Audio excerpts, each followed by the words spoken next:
8.2 million pesos halaga ng smuggled na sigarilyo nasabat sa Naawan. 7 katao ang naaresto sa isinagawang anti-smuggling operation ng mga otoridad kaugnay sa paglabag sa Republic Act No.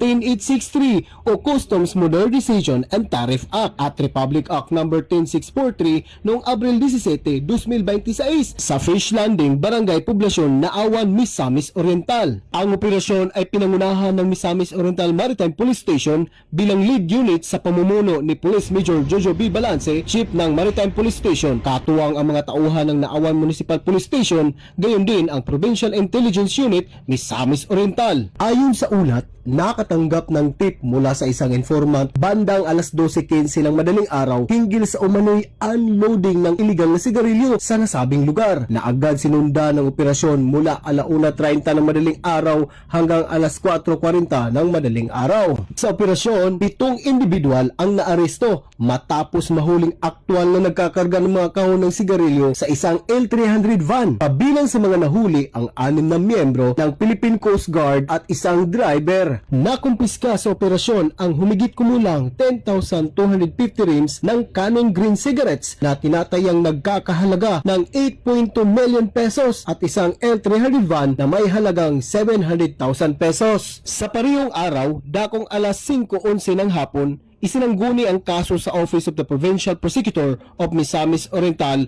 para sa inquest proceedings. Samantala, pansamantalang ikinulong ang mga persons under police custody sa Maharlika Detention Cell, Camp Pedro Oloy Neri, Cagayan de Oro City. Ang mga nakumpiskang ebidensya naman ay na-turn over na sa Bureau of Customs para sa kaukulang disposisyon. Kalakip din sa dokumentasyon ng operasyon ang Investigation Data Form na may CBU number, turned over receipt, request for detention of PUPC at chain of custody form bilang bahagi ng legal na proseso.